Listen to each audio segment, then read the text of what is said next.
네, 여러분 안녕하세요. 네, 이노스페이스를 말씀드립니다. 자, 오늘 제가 말씀을 드릴 부분은요. 여러분들이 이번에 유상증자를 발표한 거는 아실 겁니다. 근데 제가 오늘 말씀드릴 골자는 이 유상증자 발표를 한 거는 우리가 뭐 성장주로서 자금을 모집하기 위해서 이제 할 수도 있는데 이게 작년에 증자를 한 다음에 올해 또 증자를 했거든요. 그러니까 이때 증자하고 지금 증자하고 뭐가 틀린지 이 부분을 여러분들이 정확히 아셔야 됩니다. 그리고 최대 주주가 참여를 어느 정도 했는지 이 부분도 굉장히 중요합니다. 작년하고 올해하고 뭐가 틀린지 이걸 보셔야 돼요. 그리고 증자 목적이 나오는데 몇 퍼센트 비율 정도인가 이것도 작년하고 한번 비교를 해볼 필요가 있습니다. 여러분. 사실 여러분들 아시다시피 작년에는 유상이랑 무상이랑 했기 때문에 사실 그 발표를 하고도 주가가 나중에 또 시세를 또 내기도 하고 괜찮았단 말이에요. 근데 이번에도 그렇다면은 유상증자만 했는데 그때 당시하고 비교해서 어, 어떤 차이점이 있겠는가 이걸 여러분들이 캐치하시는 게 굉장히 중요합니다. 요걸 말씀을 드릴게요. 아시겠죠? 그거 말씀을 드리겠고요. 그리고 영상의 후반부에는 여러분들께 액티브 종목도 말씀드릴 겁니다. 액티브에 새로 편입이 되는 거.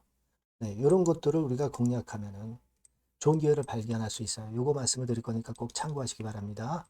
자, 그럼 이너스페이스 먼저 말씀을 드릴게요. 여러분들의 구독, 좋아요, 알림 설정 대단히 감사하고요. 저는 끝까지 여하튼 여러분들에게 도움을 많이 드리겠습니다. 성원 많이 해주시고요. 그리고 이제 증자를 발표를 했지만 우주항공 테마와 같이 또 움직이기 때문에 수시로 이걸 봐야 돼요. 그죠? 그리고 이게 수급이 어떻게 되는지 또 증자하고서 주가가 변함에 따라서 우리가 전략을 수정할 수도 있습니다. 그러니까 이게 영상은 시차가 있으니까 직접 실시간으로 말씀드리는 게 굉장히 중요합니다. 그러니까 여러분들이 탈방으로 꼭 들어오세요. 이노스페이스 입장 이렇게 문자를 주시면 되겠습니다. 제가 끝까지 여러분과 함께 갈 테니까요. 탈방에 초대해 드릴 테니까 문자 주세요. 자, 여러분 증자를 작년에 해놓고 또 했단 말이에요. 도대체 왜 이렇게 자금을 많이 쓰는가? 왜 주주한테만 손을 벌려? 이렇게 여러분들이 생각하실 수 있죠. 진짜 그래요. 그렇긴 합니다. 근데 어쨌거나 작년에 증자를 해서 권리락 됐다가 주가가 처음에 급락했다가 그걸 권리락 전에 바로 만회를 했었어요. 그죠? 그래 놓고 나서 또 흔들다가 무상 권리락이 있기 때문에 또 올라왔고 이거는 수정 차트입니다. 그런데도 불구하고 이런 패턴이 발생했다는 거죠.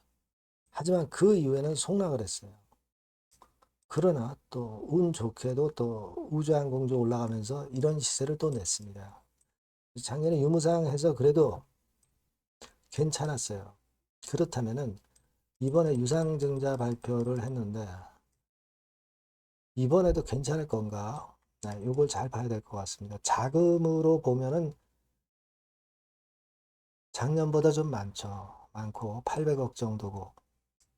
그죠? 그리고 이렇게 돼요. 800억, 800억대인데 거기에서 운영 자금이 한 600억, 그리고 채무 상환이 한 150억, 시설 자금이 한 66억입니다. 시설 자금에 많이 쓰면 좋은데 이게 좀 퍼센트가 적고요. 그리고 운영 채권 상환 자금. 작년에도 상환했는데 또 상환하네요. 그죠? 우정 자금으로 꽤 쓰고 그렇습니다. 근데 작년에는 한 430만 주 발행을 했죠. 근데 그때 당시에 470억 정도 자금이에요. 그 중에 운영 자금이 270억. 그리고 채무 상환이 150억, 시설 자금 50억. 뭐 그렇습니다. 시설 자금 정도가 지금보다 조금 더 투자가 많았고요.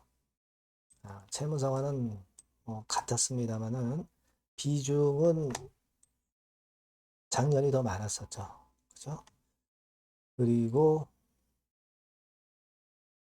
이번에 운영자금 비중이 더 높아요. 그러니까 이번에는 작년에 비교해서 운영자금 비중이 높고, 그리고 시설 투자 비중이 조금 작고, 그죠? 그리고 채권 상환하는 거는 비중이 좀 작아요. 작년보다. 그런 정도입니다. 예. 근데 여하튼 뭐 지금은 이제 작년에 증자했는데 또 이번에 증자하니까 굉장히 좀 부담이 갈 수 있는 겁니다. 다만 이제 우주항공 쪽에 스페이스X 건에서 이슈가 많고, 그리고 작년과 같은 경우는 어쨌거나 그런 대로 선방했잖아요. 증자 발표하고도. 이번에도 그럴 것에 대한 기대를 좀 주게 되는 그런 느낌은 있어요. 그죠? 어. 다만 지금은 무상증자를 겸비하지 않았죠. 작년과 다르게. 그런 면이 좀 불리하고, 뭐 그렇습니다. 그래서 지금 현재 상황으로 보면은, 그리고 뭡니까? 아, 발사한 것도 그것도 실패를 했고요. 그죠? 네. 나로. 그런 약점이 좀 있어요. 그래서 전반적으로 볼 때는 작년보다는 조금은 증자했을 때의 주가 탄력이 아주 강력하다라고 보기는 좀 어렵습니다. 그죠? 그리고 최대주주 지분 투자, 최대주주의 그 증자에 참여한 거는 작년에 한 7%. 이번에는 보니까 한 5% 정도 돼요. 네. 제가 다 찾아봤습니다. 5%, 5% 정도. 네, 작년보다 그러니까 그 최대주주 차별이 좀 작죠. 그런 상태예요. 다만 이제 스페이스 X의 상장이 올해 이루어지니까 자, 이 건에 대한 모멘텀이 좀 살아있기 때문에 이게 좀 주가를 좋게 만들 개연성은 좀 있는 겁니다. 그렇게 생각은 돼요.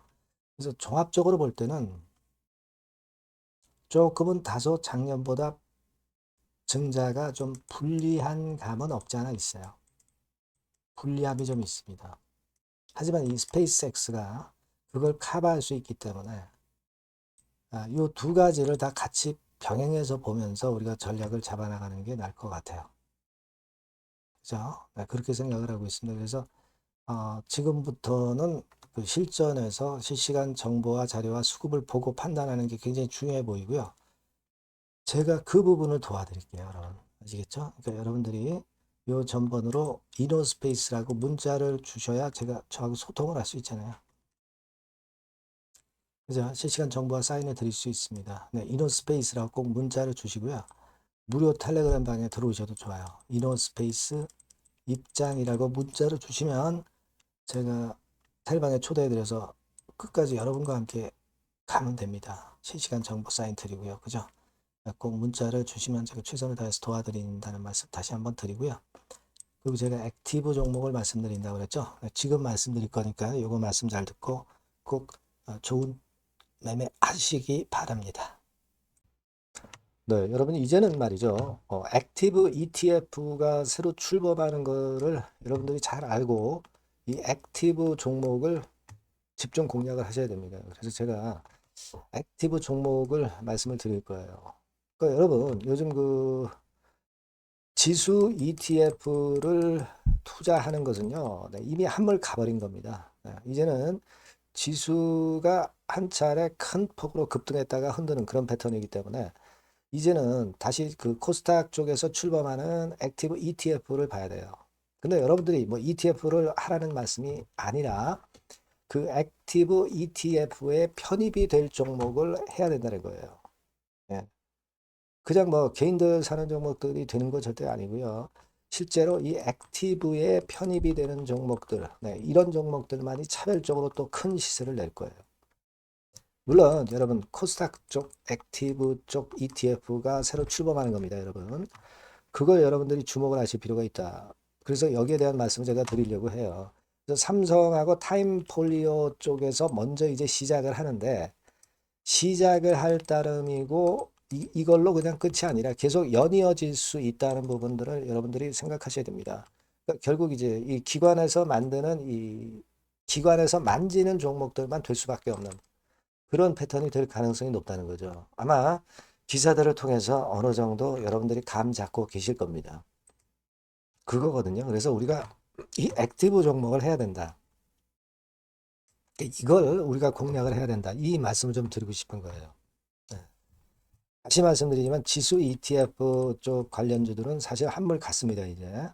이제는 진짜 그 종목들 중에서 액티브 자산운용 쪽들이 간택하는 종목들만 간다 이거예요.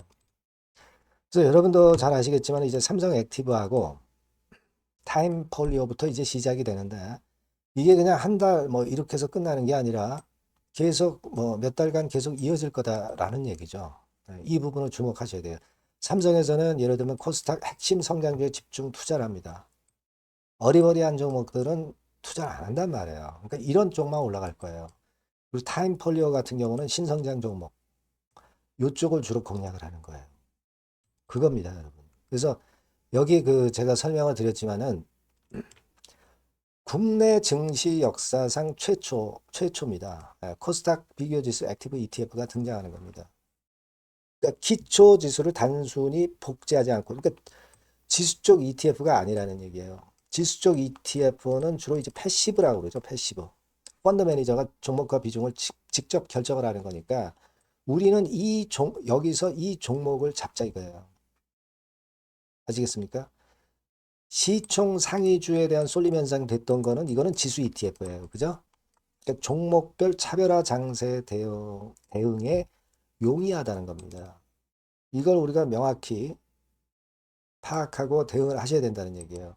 그래서 여러분 여기 나와 있지만 액티브 ETF하고 패시브 ETF하고 비교를 하는 거 나와 있습니다만 패시브 ETF는 지수에 투자를 하는 거고 액티브 ETF는 종목에 투자를 하는 거다. 모든 종목 투자하는 게 아니라 엑기스 종목만 한다 이거예요. 시장 지수 대비해서 초과 수익 날 가능성이 상당히 높고 운용력이 종목과 비중을 직접 선택하는 거다 이런 얘기죠. 예. 그리고 투자 전략은 수동적이 아니죠. 지수 추종하지 않기 때문에 능동적이고 시장 상황에 맞춰서 발빠른 대응이 가능하다. 그죠? 네, 이게 특징이에요. 그러니까 지금은 우리가 이 액티브 ETF에서 공략할 종목을 여러분들이 이제 선택해서 저하고 같이 하자는 얘기입니다. 그죠? 그거예요, 논점은. 거기에 바로 포인트가 있다. 이렇게 말씀을 좀 드리고 싶은 거고요. 자, 여기 보시는 바와 같이 자산운용사가 그 삼성과 타임 이후에도 계속 줄지어 출범해요. 하나자산운용, 미래에셋, KB, 신한, 한국투자신탁운용 이런 식으로 출범합니다. 그러니까 선도 주자인 삼성이나 타임 같은 경우가 분명히 이제 상당히 고무적인 좋은 결과를 만들어낼 거란 말이에요. 그렇게 되면서 이쪽으로 또 자금이 몰리는 겁니다, 여러분. 지수 ETF 쪽이 아니에요. 액티브 ETF 쪽으로 몰린다 이거예요. 자, 그렇기 때문에 이 건과 관련된 액티브 관련주를 제가 말씀을 드릴 거예요. 그게 뭐 한 종목으로 끝나는 게 아니라 지속적으로 말씀을 드릴 겁니다, 여러분. 그러니까 여러분들이 이 전번으로 액티브라고 꼭 문자를 주시면 아시겠죠? 뭐라고요? 액티브. 그죠? 능동적인 그런 뜻이죠. 액티브라고 문자를 주시면 제가 그 종목과 매수 타임과 매도 타임과 중간중간 AS까지 드릴 거예요. 액티브라고 꼭 문자 주셔서 이번에 한번 좋은 기회 한번 발견해 보시자고요. 네, 아시겠죠? 네, 감사합니다.